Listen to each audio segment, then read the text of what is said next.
Fruits आणि उपवास.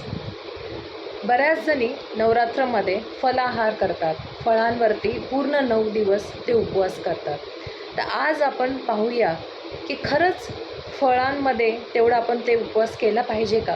तेवढी ताकद असते का की आपण 9 दिवस आपली एनर्जी सस्टेन करू शकणार? आणि दुसरी गोष्ट, आपण फळं कशा पद्धतीने व कुठली खाल्ली पाहिजे?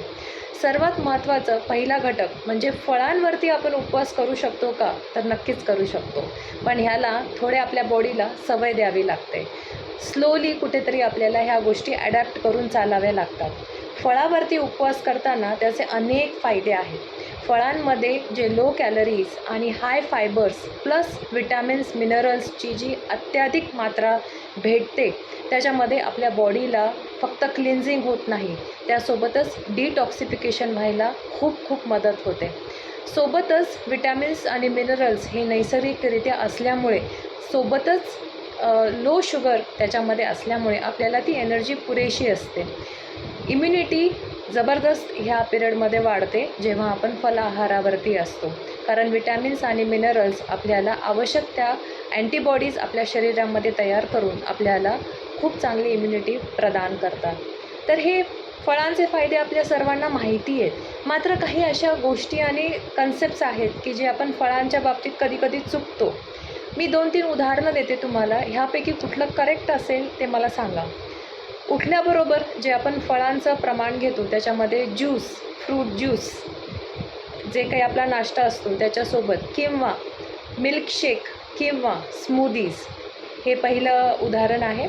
दुसरं एक एक्झाम्पल घेऊया की उपवास केल्यानंतर म्हणजे दुपारचं काही खाल्ल्यानंतर, साबुदाणा असो, भगर असो, जे काही तुम्ही खाता आफ्टरनूनला, त्याच्यानंतर दूध शिखरण किंवा बनाना मिल्कशेक, इव्हनिंगला कस्टर्ड फ्रूट चाट किंवा मिक्स फ्रूट चाट किंवा मिक्स फ्रूट बास्केट विथ दही. हे काही उदाहरणं आहेत मी तुम्हाला इथे देऊ इच्छिते की ह्यातलं तुम्हाला काय वाटतं की कुठलं करेक्ट असेल आणि कुठलं आपल्याला न्यूट्रिशियस असेल. तर हे तिन्ही उदाहरणं अत्यंत चुकीचे आहेत. हे सगळे उदाहरणं ह्यासाठी चुकीचे आहेत की फ्रूट्स हे नैसर्गिक फॉर्ममध्ये ॲज इट इज खाल्लेलं आपल्या बॉडीला फक्त बेनिफिशियल राहत नाही, तर त्यामध्ये आपल्याला जे न्यूट्रियंट्स आणि मिनरल्स पोहोचतात ते आपल्याला मिळतात. ज्या गोष्टीसाठी आपण ह्या सगळ्या गोष्टींचा खटाटोप करतो, जर त्याचं सेवन वेगळ्या फॉर्म्युलेशनमध्ये, वेगळ्या पद्धतीमध्ये, वेगळ्या फॉर्ममध्ये जर आपण घेणार असो, तर अत्यंत विटॅमिन्स मिनरल्स तर विसरून जा तुम्ही, मात्र जे विरुद्ध आहार आपल्या शरीराला चालला आहे तर त्याचे दुष्परिणाम आपल्या शरीराला मात्र नक्कीच भोगावे लागतात. तर फ्रूट ज्यूस ह्याच्यामध्ये फायबर्स तर नक्कीच सोडून जातात. प्यायला कितीही चांगलं असलं आणि वरतून साखर असली तरी हे फॉर्म्युलेशन कुठल्याच पद्धतीने न्यूट्रिशियस नाही आहे. स्मूदीज, मिल्कशेकचा हा असा कन्सेप्ट आहे की दूध हे घटक फक्त आयसोलेशनमध्ये घेतलेलं कधीही चांगलं राहतं. आयुर्वेदामध्ये दुधाला ॲज इट इज घेण्यास सांगितलेले आहे, तसेच फळांनासुद्धा ॲज इट इज घेण्यास सांगितलेले आहे. दुधामध्ये खूप झालं केसर, खूप झालं तर चिमूटभर व त्यापेक्षाही कमी हळद तेवढी अलाउड आहे.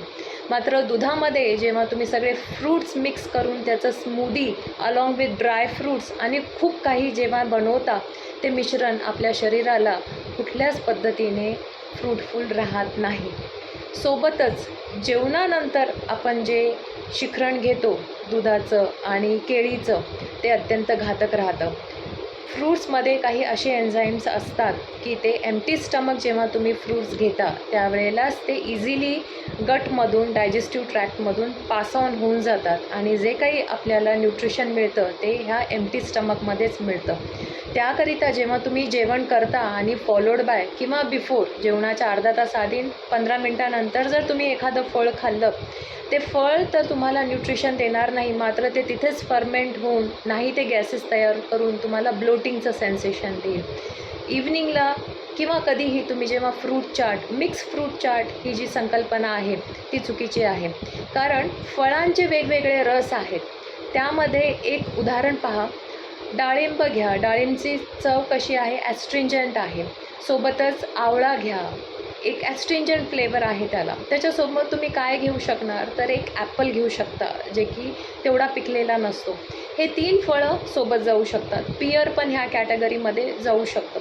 स्वीट फ्रूट्स आहेत, ज्याच्यामध्ये तुम्हाला मँगो आहे, केळी आहे, बनाना आहे, सीताफळ आहे, रामफळ आहे. हे स्वीट फ्रूट्स ठरतात.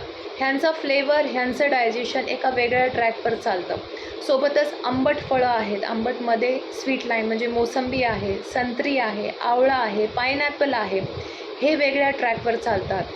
सोबतच तुम्ही इतर जे फ्रूट्स घेतात, ज्युसी फ्रूट्स आहेत, वॉटरमेलन आहे, मस्क मेलन आहे. हे सगळे फळं वेगळ्या लिस्टमध्ये राहतात. आणि आपण करतो काय, फ्रूट चाट विथ दही किंवा मिक्स फ्रूट ज्यूस किंवा मिक्स मिल्कशेक, फ्रूट मिल्कशेक हे जेव्हा घेतो, हे सगळंच रसायन आपल्या बॉडीचं टोटली कोलॅप्स होऊन जातं.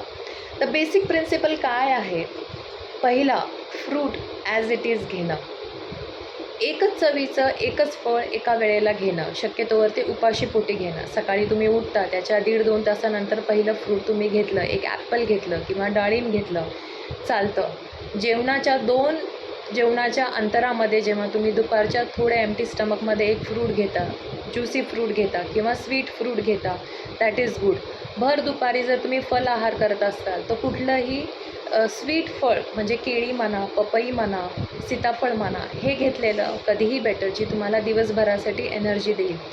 फळांचे उपयोग आपल्या सर्वांना माहिती आहेत, मात्र फळ कोणत्या पद्धती व कोणासोबत खावे नाही खावे ह्यासाठीचा हा छोटासा व्हिडिओ मी शेअर केलेला आहे.